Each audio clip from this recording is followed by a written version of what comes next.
우리들이 살아가고 있는 인생의 여정에는 늘 좋은 일만 있는 것이 아닙니다. 안 좋은 일도 우리 가운데 있습니다. 왜 그럴까요?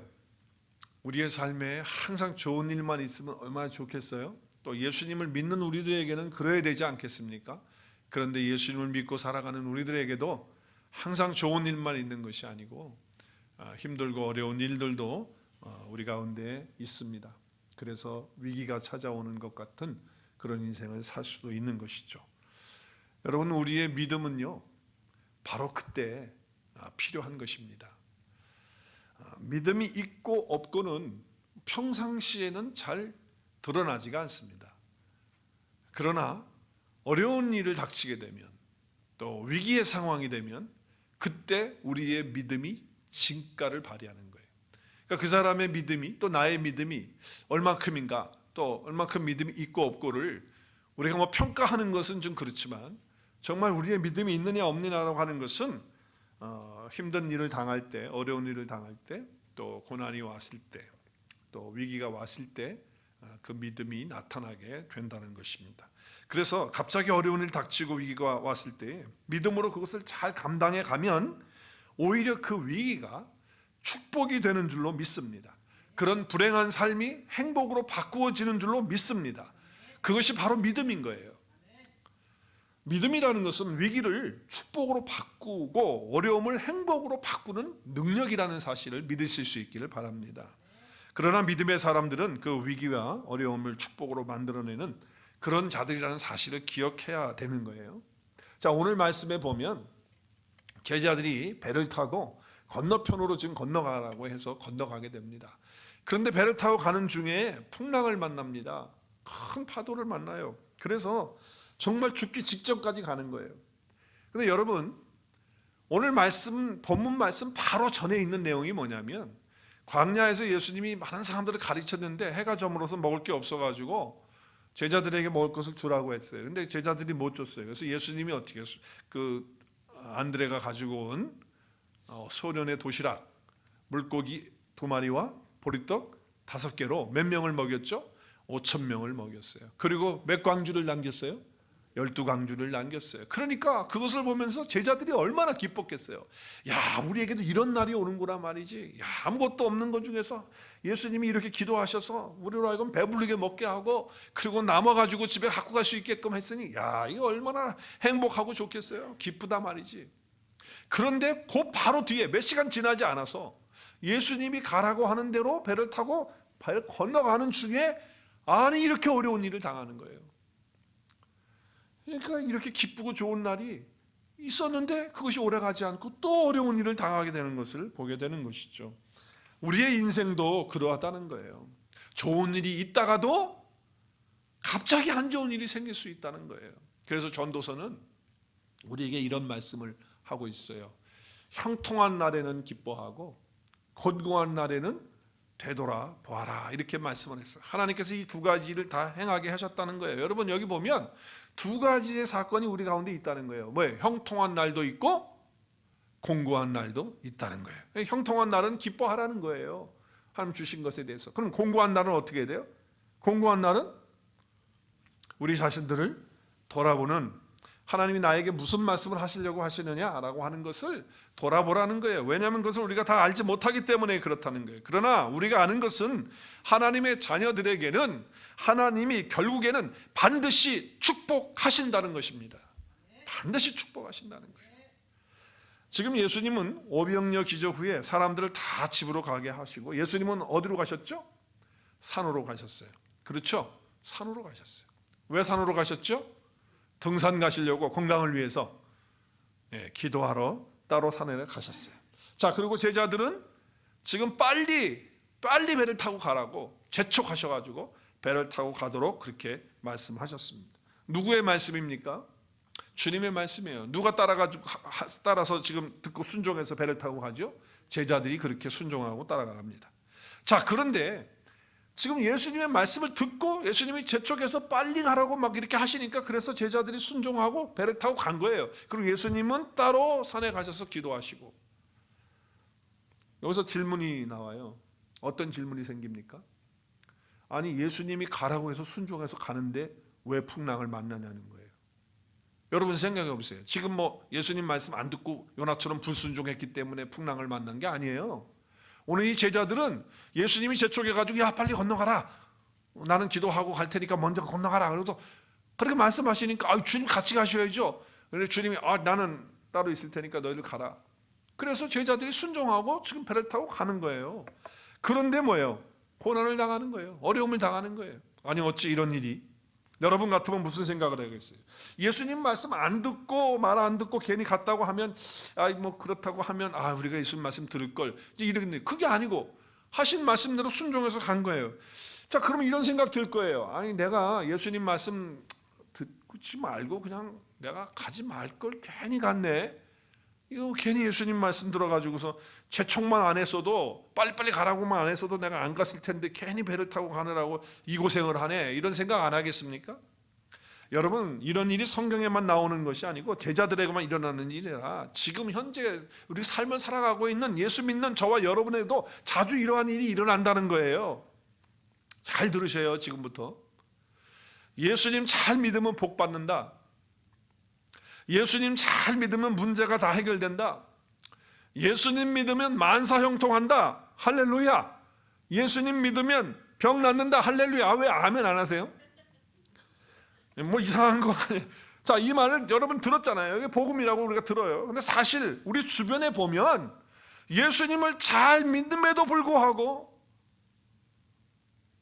그렇게 믿음이 좋으신 목사님도, 그렇게 믿음을 따라서 순종하고 예수님 말씀 따라가는 그 장로님과 권사님도 일이 잘 안 풀리는 거예요. 이게 어떻게 된 거예요? 고난과 어려움은 뭐 자주 이렇게 있는 거예요. 또 뭐 질병까지 와가지고 질병에 시달리는 경우가 있다는 거예요. 여러분 이거 어떻게 된 거예요? 예수님 믿는다는 것은 세상의 복을 받기 위해서 예수님 믿는 거 아니에요. 예수님 믿으면 복 받는다, 예수님 믿으면 잘 된다. 여러분 이게 좋은 소리 같지만, 이게 뭐 복음 같지만 그게 아니에요. 예수님 믿으면 복 받는 그런 것이 아니고, 한번 저를 따라서 하세요. 예수님 믿는 게 이미 복을 다 받은 것입니다. 여러분 예수님을 믿는다는 것이, 예수님이 내 안에 오셔서 나와 함께 하신다는 것이 이미 다 복 받은 거예요. 예수님 믿었더니 사업 성공했다, 뭐 그런 간증들 듣잖아요. 예수님 믿었더니 우리 아이들이 학교 가서 공부 잘해가지고 좋은 대학 갔다.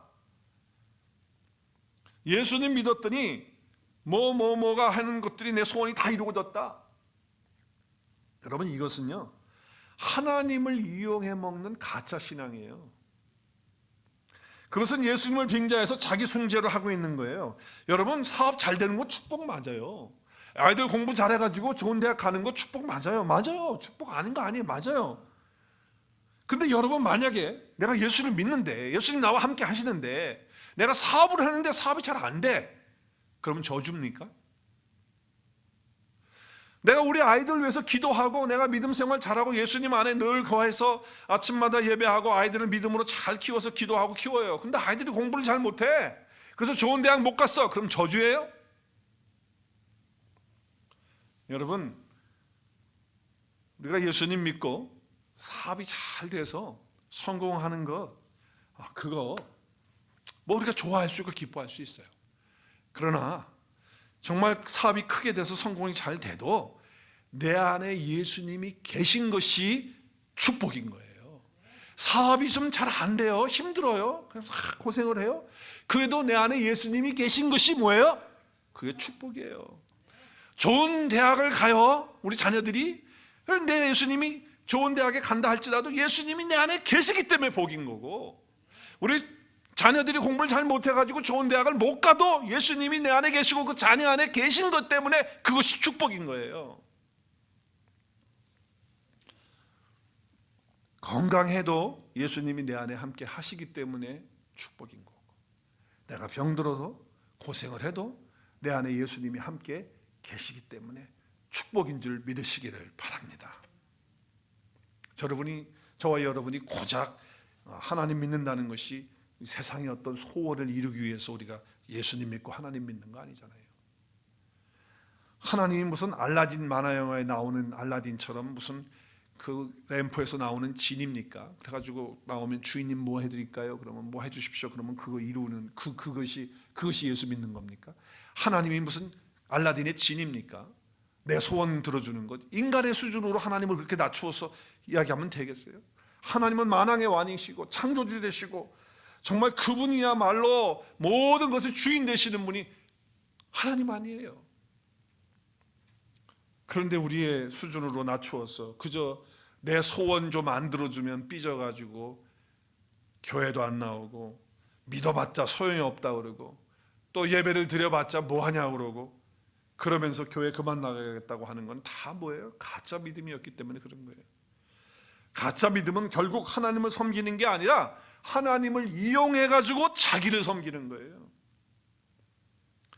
하나님을 위해서 살아가는 게 아니라 하나님을 이용해서 나를 위해 살아가는 것, 이것이 다 가짜 믿음이라고 하는 거예요. 그러면 예수님 믿는 게 뭐예요? 예수님 믿는 것은 지나치게도 우리는 이기적이잖아요. 자기중심적이잖아요. 자기밖에 모르잖아요. 자기가 왕인 것을 내려놓는 거예요. 우리 오늘 권사님 기도한 것처럼 나는 이제 죽고 나는 내려놓는. 그래서 여러분 예수 그리스도의 십자가의 그 끔찍한 죽음의 사건을 내가 맞이하는 거예요. 그래서 내가 죽는 거예요. 그것이 예수님 믿는 거예요. 그리고 이제 예수님이 다시 살아나셨을 때 예수님이 내 안에 함께 하시면서 이제는 내가 산 것이 아니고 우리가 찬양 고백한 것처럼 오늘 주님이 내 안에 살아 계시는 것, 그것이 믿음인 거예요. 이것이 믿음이에요. 내가 그리스도와 함께 십자가에 못 박혀 죽고 이제는 내 안에 그리스도가 사시는 것이다. 자, 우리 한번 갈라디아서 말씀을 보면 2장 20절이잖아요. 내가 이제 육체를 가지고 살아가는 것은 나를 사랑하셔서 자기 몸을 버리셔서 자기 목숨을 내놓으시면서 나의 모든 죄와 사망을 다 짊어지시고 해결하시고 그분의 의를 나에게 덧입혀 주셔서 내가 의롭게 돼서 이제 그 하나님의 아들을 그 믿는 믿음 안에서 사는 것이 믿음이지, 뭐 세상에서 잘 되고 안 되고 뭐 그런 것들로 가지고 내가 믿음 생활하는 거 아니잖아요.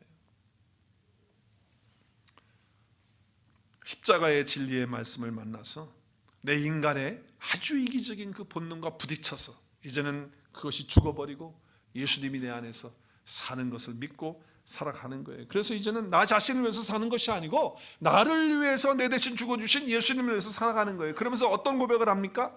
주 예수보다 더 귀한 것은 없다. 예수님보다 무엇이 더 귀하냐? 이것을 내 삶 속에서 증명하면서 나타내 보이면서 사는 거예요. 그것이 믿음으로 사는 거란 말이에요. 여러분, 어떻게 내가 주 예수님보다 더 귀한 것이 없다는 것을 삶에서 증명할 수 있습니까? 여러분, 우리가 주일 성수하면서 오늘 예배를 이렇게 드려요. 주일날 안 빠지고 나오셔서 예배해요. 또 모든 모임에 함께 나와요. 그리고 주님 앞에 헌금을 준비해서 11조도 드리고 뭐 여러 가지 걸 하나님께 드리고 싶어서 드려요. 그리고 여러분의 시간을 내서 헌신해요. 그리고 봉사하고 섬겨요. 왜 합니까? 세상에 복 받기 위해서요? 아니잖아요. 주 예수님보다 더 귀한 것이 없습니다라고 하는 것을 내 삶을 통해서 고백하는 거 아니에요. 증명하는 거예요. 보이는 거예요. 맞습니다. 주님보다 더 귀한 것은 없기 때문에 내가 이것을 합니다라고 하는 거예요. 그것을 보이는 거예요. 지금 제자들은 주님의 말씀에 순종해서 배를 타고 건너편으로 가는데 바다 가운데서 갑자기 풍랑을 만나요. 목숨을 지금 걸고 사투를 벌이고 있는 거예요. 지금 죽느냐 사느냐예요. 죽느냐 사느냐. 그러나 하나님의 자녀들은 완전히 망할 수가 없습니다. 할렐루야. 왜냐하면 주님이 함께 하시고 주님의 손이 나를 붙들고 있기 때문에 결국 마침내 복되게 하시는 거예요. 그래서 이렇게 선포하잖아요. 하나님을 사랑하고 그 뜻대로 부르심을 입은 자들은 모든 일들이 다 합력해서 선을 이루리라. 할렐루야. 우리 한번 같이 선포할까요? 시작. 우리가 알거니와 하나님을 사랑하는 자, 곧 그 뜻대로 부르심을 입은 자들에게는 모든 것이 합력하여 선을 이루리라. 선은 뭐예요? 하나님 보시기에 가장 좋은 것으로 우리에게 이루어 주시는 거예요. 이것이 하나님의 자녀가 갖는, 하나님의 뜻대로 부르심을 입은 자들을 갖는 은혜의 축복인 거예요. 로마서 8장 35절에 보면 계속해서 이런 말씀을 하세요. 누가 우리를 그리스도의 사랑에서 끊을 수 있겠느냐? 지금 바닷가에서 만나는 풍랑이냐? 환란이냐? 공고냐? 박해냐? 기근이냐? 적신이냐? 벌거벗음이냐? 배고픔이냐? 어떤 위험이냐? 칼이냐? 그것들이 그리스도의 사랑에서 끊을 수 없다는 거예요. 끊을 수 없다는 거예요. 아무리 폭풍 치는 상황이라 할지라도 염려할 것 없어요. 왜? 주님이 바라보시고 계시고 주님의 그 사랑이 나와 함께 하시기 때문에 그 사랑은 끊을 수가 없기 때문에. 로마서 8장 38절에서 39절 선포할까요? 바울만 확신하는 것이 아니고 저와 여러분이 확신하는 고백으로 내가 확신하노니, 내가 확신하노니, 큰 소리로 시작. 내가 확신하노니 사망이나 생명이나 천사들이나 권세들이나 현재일이나 장래일이나 능력이나 높음이나 깊음이나 다른 어떤 피조물이라도 우리를 우리 주 그리스도 예수 안에 있는 하나님의 사랑에서 끊을 수 있어 없어요? 없다는 거예요. 여러분, 이것은요 우리의 육신의 눈으로는 안 보여요. 하나님의 사랑이 보입니까? 지금 육신의 눈으로는요 그냥 지금 닥치고 있는 풍랑만 보이는 거예요. 그런 환경만 보이는 거예요. 상황만 보이는 거예요. 그러나 우리의 영의 눈을 뜨면, 영의 세계를 바라보는 그릇에서 보게 되면, 그러면 하나님의 사랑, 끊을 수 없는 그 사랑이 보이는 거예요. 그래서 이 어두움의 시간이 지나고 나면 새벽이 오는 것을 확신하게 되는 거죠. 여러분, 유대인들이 나치의 그 생활을 하면서 정말 많은 사람들이 죽었잖아요. 그리고 수용소에 갇혀 있었잖아요. 그 수용소에 갇혀 있던 사람들이요 하나님을 바라보면서 이런 찬양을 했다고 그래요. 밤은 지나가리, 밤은 지나가리, 새벽은 밝아오리, 메시아는 오리, 곧 오시리, 이렇게 노래를 했다는 거예요. 그러다가 이제 나치가 무너지면서 수용소에서 풀려나오면서 그들이 불렀던 그 찬양을 또 같이 부르는 거예요. 밤은 지나가리, 밤은 지나가리, 새벽은 밝아오리, 메시아는 오시리, 곧 오시리. 할렐루야. 여러분, 우리는 때로는 밤과 같은 때를 지나갈 때가 있어요. 풍랑을 만나서 그런 때 지나갈 수 있어요. 그때 모든 것을 주님께 맡기는 거예요. 왜? 주님은 우리를 결코 버리지 않으시는 거예요. 주님이 우리를 사랑하시는 그 사랑에서 끊을 것은 아무것도 없는 거예요. 그래서 주님께서 세상을 떠나가시면서 제자들에게 뭐라고 말씀하십니까? 내가 너희를 고아와 같이 버려두지 않는다 말씀하셨고, 마지막 승천하시면서 제자들에게 내가 세상 끝날까지 너희와 항상 함께 있겠다라고 말씀하신 거예요. 그 약속을 이루시는 분이세요.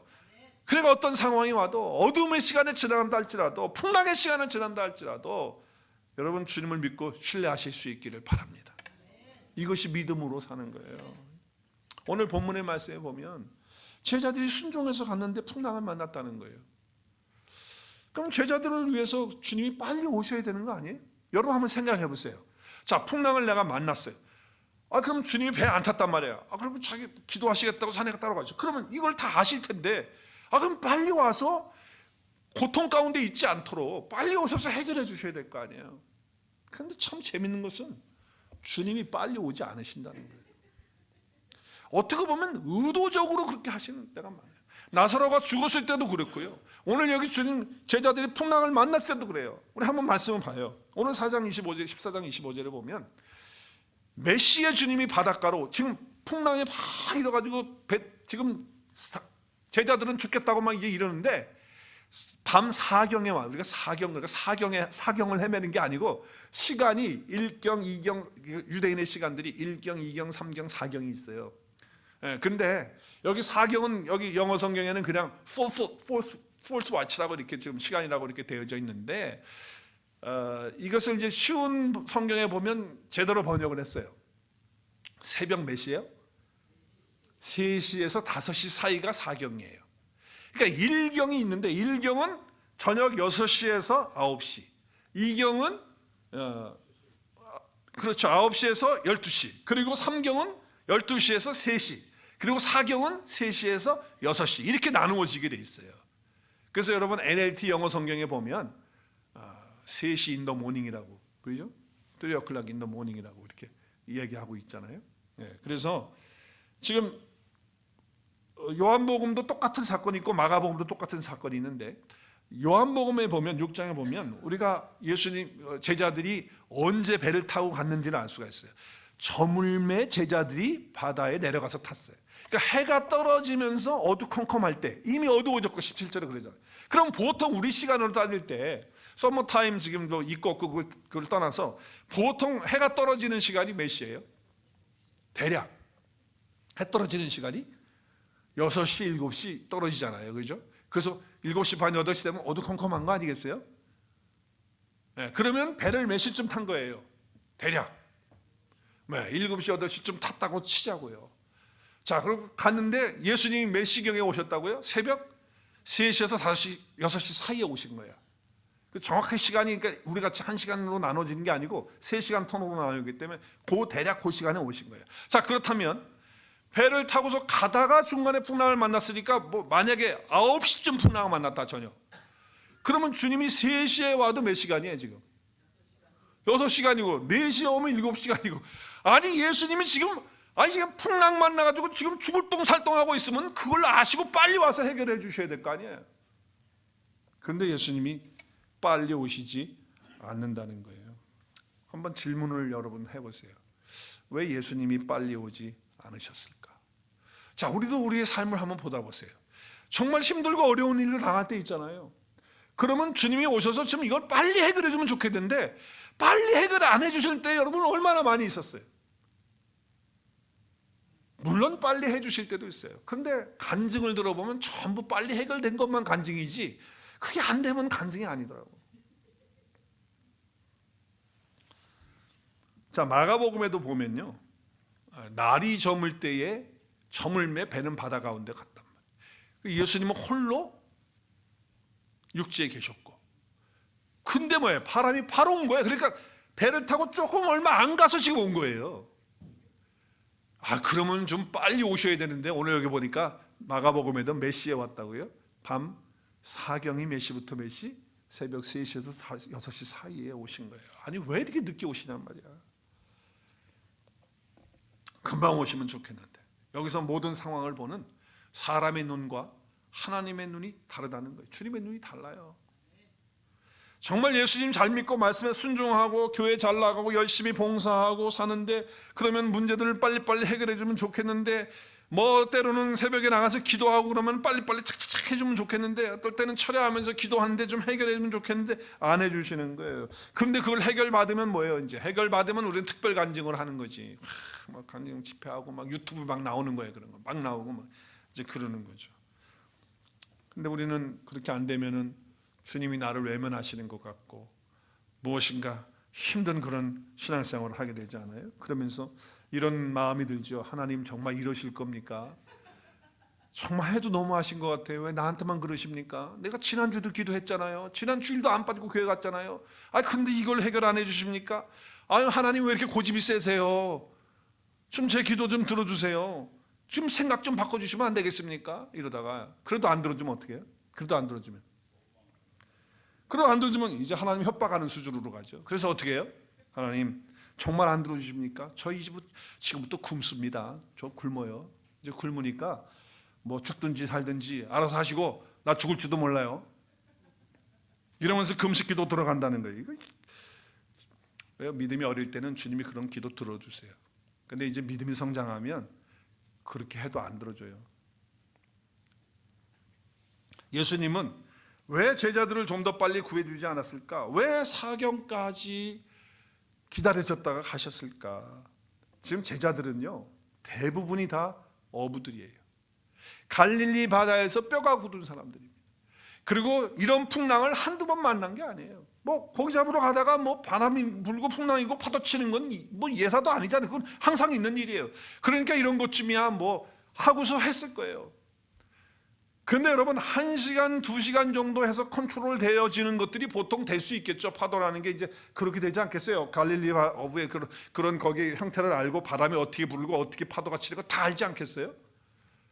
그런데 여러분 6시간, 7시간 한번 생각해 보세요. 그러면 제자들의 마음속에는 이제 이런 생각이 들 거예요. 이제는 우리의 힘으로는 안 되겠다. 우리의 노하우 갖고는 이거 안 되는 건데 우리의 경험하고는 이제 이거 안 되겠는데 이거 그거 갖고 안 되겠는데 이런 생각이 들지 않겠습니까? 야 이제 큰일 났다 말이죠. 근데 만약에 한 시간이나 뭐 1시간이나 2시간 사이에 뭐 조금 이렇게 하고 뭐 놀져서 그 적당히 이렇게 우리 실력으로 할 수 있을 것 같아라고 하는 그런 시점에 예수님이 나타나셔가지고 파도야 잔잔하라 가지고 잔잔해졌다면 제자들이 이렇게 생각했을 거예요. 아니 뭐 예수님 뭐 지금 오셔가지고 뭐 안 오셔도 되는데 우리가 다 알아서 하는데 뭐 예수님 오셔가지고 이렇게 하시는지 모르겠다고 아마 그렇게 얘기할지도 몰라요. 근데 여러분 시간이 이렇게 많이 지났을 때 예수님이 오셨어요. 그것은 제자들이 이제 할 수 있는 만큼의 다 모든 것들 자신의 기술, 경험 그리고 노하우 뭐 이런 것들 다 가지고 있는 것들 가졌는데 이제 다 안 된다는 거예요. 이제 두 발 다 들고 이제 큰일 났다는 거예요. 그러면서 뭘 바라보는 거예요? 이제 누구를 생각하는 거예요? 이제 예수님 생각. 주님이 오셔야 되는데 주님이 오셔야 됩니다. 이제 주님이 오셔야 이제는 우리는 할 수가 없습니다 이거예요. 주님이 지금 그것을 보시는 거죠. 그러니까 뭐예요? 우리로 하여금 믿음으로 사는 법을 가르쳐 주시는 거예요. 믿음으로 사는 것이 뭐냐는 거예요. 너희들은 힘으로 한번 해보라는 거예요. 너희들의 노하우와 기술과 지식을 가지고 한번 가진 거 가지고 다 동원해보라는 거예요. 하나님 주님께서 그 기회를 주는 거죠. 제가 목회하면서도 지금까지 힘든 상황을 많이 만났어요. 뭐 부교육자 때부터 또 지금 목회를 하면서도. 근데 바로바로 해결을 해주시면 좋은데 바로바로 해결을 안 해주시는 거예요. 꼭 밤 사경을 주님이 기다렸던 것처럼 저에게도 그렇게 하실 때가 한두 번이 아니에요. 근데 나중에 제가 알게 됐어요. 주님께서 내 힘으로 안 된다는 거 하나님 앞에 바짝 엎드릴 수 있도록 주님 앞에 나와서 믿음으로 목회할 수 있도록 20년간의 나의 목회의 어떤 노하우나 나의 경험이나 어떤 성경의 지식을 가지고 하지 않고 주님 앞에 엎드리고 주님을 바라보는 그 믿음의 눈을 가지고 믿음으로 나갈 수 있도록 주님께서 밤 사경에 오시는 것을 알게 됐다는 거예요. 결국은 내 힘과 경험으로 할 수 없다는 것을 보게 되고 내려놓는 거 아니에요? 그 주님 앞에 엎드리는 거예요. 이것이 믿음으로 사는 훈련인 줄로 믿으시기를 바랍니다. 이것은 축복인 거예요. 우리는 보이는 상황 속에 거기에 얽매이잖아요. 그럼 뭐가 옵니까? 염려가 와요. 거기서 뭐가 옵니까? 두려움이 와요. 걱정이 와요. 그래서 우리의 감정이 요동을 치는 거예요. 그러니까 감정에 이제 휩쓸리는 거예요. 감정에. 믿음으로 살지 않고 감정을 따라서 내 느낌을 따라서 살게 되는 거예요. 그러니까 초조한 거예요. 불안하고 두렵고 긴장이 되고 그러고서 우리의 혼이 움직이죠. 우리 이성이 움직이고 우리 생각이 움직여요. 그러면서 어떤 마음이 듭니까? 가만히 있어봐. 이거 어떡하지? 누구한테 먼저 전화하지? 이거 어떻게 해결하지? 이러다가 잘못되는 거 아니야? 이러다가 큰 문제 생기는 거 아니야? 막 이렇게 되는 거예요. 왜? 감정에 빨려가지고 들어가니까 거기에 이제 흔들려가지고 그래서 초조함이 오고 불안이 오고 두려움이 오게 되는 거예요. 이때 믿음으로 사는 훈련은 뭐냐? 염려는 있어요. 염려거리는 있고 두려움, 걱정거리들은 다 있어요. 근데 마치 없는 것처럼 반응하는 거예요. 그건 왜 그러냐면 우리는 보이는 것을 따라서 살지 아니하고 보이지 않는 세계, 영적인 세계를 바라보며 사는 사람들이기 때문에 그런 거예요. 주님이 그것을 보게 하시고 그것을 훈련하게 하시는 거란 말이에요. 우리는 보이는 것 때문에 우리의 감정이 흔들린단 말이에요. 저 인간 때문에 내 감정이 흔들리고 저 사람 말 때문에 내 감정이 흔들리고 그래서 감정에 따라서 이성에 따라서 그래서 신앙생활을 하게 되니까 이게 심각한 거예요. 그래서 주님께서는요 그 상황을 보는 것이 아니라 내 눈에는 보이지 않지만 내 안에 계신 예수님, 내 안에 지금 계셔서 역사하시는 그 예수님을 영의 눈으로 볼 수 있도록 믿음의 훈련을 하는 거예요. 하나님이 계시는 것을 보게 될 때 그때 우리의 마음과 생각이 지켜지는 거예요. 그래서 사도 바울은 모든 염려거리가 있어요? 그럼 염려하지 말라. 있어요. 있지만 그것을 없는 것처럼 여기라는 거예요. 그리고 어떻게 하라는 거예요? 하나님께 감사함으로 나가서 하나님을 바라보고 기도하라는 거예요. 그의 얼굴을 구하라는 거예요. 그러면 하나님께서 뭘 주시느냐? 엄청난 세상이 줄 수 없는 지각에 뛰어난 평강을 마음에 주시면서 그리스도 예수께서 내 안에서 뭘 지켜주시냐면 마음과 생각을 지켜주시는 거예요. 그러면 그 환경을, 그 상황을, 그 감정을 이긴다는 거예요. 이게 믿음의 역사인 거예요. 영으로 사는 사람은 절대로 보이는 것 때문에 이제는 염려하고 두려워하고 그런 건 상황 때문에 그러지 않는다. 그러니까 제자들도 지금 보이는 풍랑과 그 파도를 보면서 얼마나 무서워하고 두려워했어요. 그것을 그렇지 않도록 주님께서 훈련하고 있는 것을 보는 거예요. 누구나 살다 보면 슬프거나 좌절되는 상황을 맞이할 때가 있어요. 그때 육으로 사는 사람은 슬프고 좌절되는 상황 속에 감정에 휘말려서 슬프다, 괴롭다, 거기에 말려 들어가가지고 일어나질 못하는 거예요. 그러나 영으로 사는 사람들은 슬프다는 그런 감정에 근거해서 해석하는 것이 아니고 지금 이 보이지 아니하는 내 안에 계신 예수님, 그리고 보이지 않는 하나님의 영원한 세계를 바라보면서 반응을 하는 거예요. 그럴 때 우리는 어떻게 해요? 믿음으로 사는 것이고 그것이 영으로 사는, 그래서 우리는 승리하게 되는 거예요. 여러분, 감정을 다스리는 훈련을 그리스도 예수 안에서 하실 수 있어야 돼요. 정말 중요해요. 여러분, 눈에 보이지 않지만 예수님은 실제 하시잖아요. 실제 계시잖아요. 눈에 보이지 않지만 영원한 생명이 내 안에 있잖아요. 내 눈에 보이지 않지만 하나님의 영원한 나라가 있잖아요. 할렐루야. 하나님의 언약의 말씀이 실제적으로 우리의 삶 속에 뭐 보여지는 것처럼 딱 보이지 않지만 그 언약의 말씀이 실제하고 있잖아요. 그렇다고 한다면 우리는 어떤 연습을 해야 돼요? 이 상황이 실제가 아니라 보여지지 아니하는 것이 진짜다라고 하는 것을 바라보고 나가는 거예요.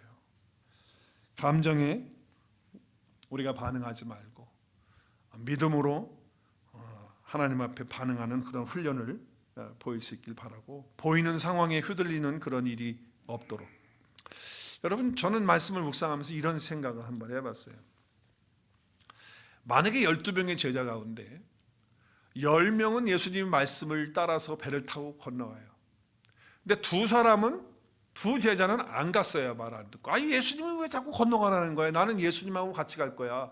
예수님 기도 끝나면 같이 갈게. 너희들 먼저 가. 그리고 말 안 듣고 있었어요. 그런데 나중에 보니까 배가 풍랑이 만나가지고 10명은 지금 아직 성경 없는 얘기 내가 생각해 본 거예요. 10명은 막 지금 죽을 똥 싸는가 사나 죽나 막 그러고 있어요. 그때 무슨 생각이 들었겠어요? 누가 생각이 났겠어요? 예수님 말 안 듣고 남아있는 몇 사람? 두 사람이 생각나면서 아이고 나도 그냥 남아있을 걸, 괜히 예수님 가라고 자꾸 재촉만 안 했어도 빨리 가라고 안 했으면 나도 안 갔을 텐데 하면서 원망하고 그랬을 거예요. 그렇지 않겠어요? 여러분 같으면 어떻겠어요? 조금 더 쉽게 예를 들어볼까요? 이런 거예요. 교회 안에서 10명이 신앙생활하고 있는데 12명 신앙생활하고 있는데 2명은 뺀질 말도 안 듣고 예배도 빠져먹고 뭐 자기 편한 거로 그냥 이렇게 신앙생활해요. 근데 10사람은 자기 헌신을 다해서 열심히 봉사하고 또 주일 예배에 나오고 모든 예배 참석하고 열심히 하는데, 그런데 열심히 하는 나는 맨날 고난 속에 있고 막 어려운 일이 이렇게 당하고 그러는데 뺀질뺀질한 저 2명은 그런 일이 없는 거야. 좀 이해가 되겠어요? 좀? 그럼 여러분 마음속에 무슨 생각이 들어요? 나도 좀 저 2사람처럼 할 걸 괜히 한다고 이렇게 해가지고 그러는 게 아니야 라고 하는 그런 생각이 들지 않겠어요? 근데 여러분, 만약에 2사람이 안 가고 그냥 거기 있어서 그 풍랑을 만나지 않았다면 중요한 것을 놓쳐요. 그게 뭐냐면 예수님이 물 위로 걸어오셔서 그 풍랑을 잔잔케 하시는 주님의 그 능력을 맛보지 못한다고 하는 거예요. 그런데 10명의 제자들은 그 안에서 뭐예요? 그것을 경험하는 거예요. 그리고 또 한 가지 경험하는 게 뭐예요? 말로 할 수 없는 주님의 위로를 받는 거예요. 그 풍랑 속의 고통 속에서 있었는데 주님의 물 위를 건너 오시면서 처음엔 위령이나 놀랬잖아요. 근데 걸러 오시면서 말씀하시잖아요. 하시면서 뭐라고 말씀하시죠? 안심하라, 나다, 두려워하지 말라고 말씀을 하시는 거예요. 이런 위로를 받지를 못하는 거죠. 우리는 주님의 이런 위로와 이런 함께 하심의 은혜를 바라보는 거예요. 여기 지금 주님이 나다라고 하는 이 말씀은 엄청난 말씀인 거예요.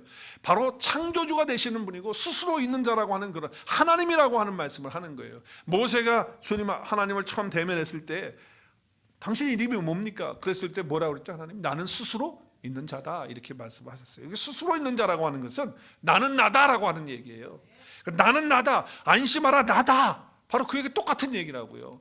그래서 여러분, 예수님이 수가성 여인하고 대화를 할 때 정말 우리는 메시아를 기다리고 있는데, 그러면 우리가 정말 그분이 오시기를 바라고, 또 예배할 때 당신들은 예루살렘에서만 예배드려야 된다는데 우리는 사마리아에서 예배드리는데, 이런 얘기 하다가 결국 이제 메시아를 기다리는 얘기할 때 예수님께서 뭐라 그래요? 그녀에게 네가 말하고 있는 내가 바로 그다.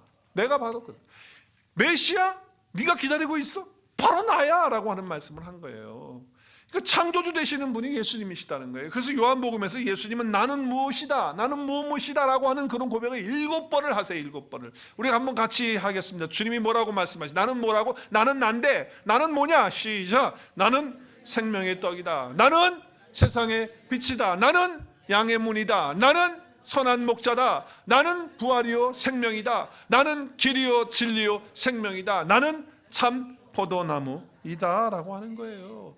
주님이 나는 바로 이런 존재다 라고 하는 말씀을 하시는 거예요. 그분이 어디 안에 계십니까? 내 안에 계시는 거예요. 이것을 경험하는 거예요. 이것을 체험하는 거예요. 그리고 믿음으로 이분을 바라보면서 나가는 것이죠. 여러분, 풍랑이 일어나고 힘든 세상의 일들이 우리 가운데 닥쳐올 때 주님은 늘 우리 곁에 내 안에 오셔서 계시는 분으로 말씀을 하시는 거예요.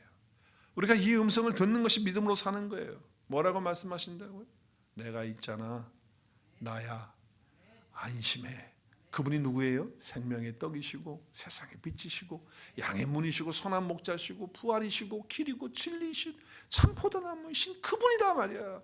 그분이 나에게 내가 여기 있다 안심하라 라고 하는 말씀을 매 순간마다 들으실 수 있기를 주의 이름으로 축복합니다. 우리 이사야서 41장 10절 잘하는 말씀이에요. 우리 안에 계신 주님께서 저와 여러분에게 오늘 동일한 말씀을 하십니다. 우리 함께 큰 소리로 읽겠습니다. 두려워하지 말라. 내가 너와 함께함이라. 놀라지 말라. 나는 내 하나님이라. 내가 너를 굳세게 하리라. 참으로 너를 도와주리라. 참으로 나의 의로운 오른손으로 너를 붙들리라. 아멘. 어려운 상황들을 육신의 눈으로만 보지 마시고 영의 눈으로 보셔서 주님이 나와 함께 계신 것을 날마다 확인하고 믿음으로 훈련받고 보이는 환경에 따라서 상황에 따라서 감정에 따라서 육과 혼에 따라서 사는 것이 아니라 보이지 아니하는 영의 세계로 진리의 세계로 말씀의 세계로 영의 세계로 들어가서 주님이 말씀하시는 안심하라 나다 두려워하지 말라라고 하는 음성을 내 안에서 매일 듣는 그래서 승리하시는 저와 여러분의 삶이 될 수 있기를 주의 이름으로 축복합니다. 우리 함께 기도하는 시간 갖겠습니다. 우리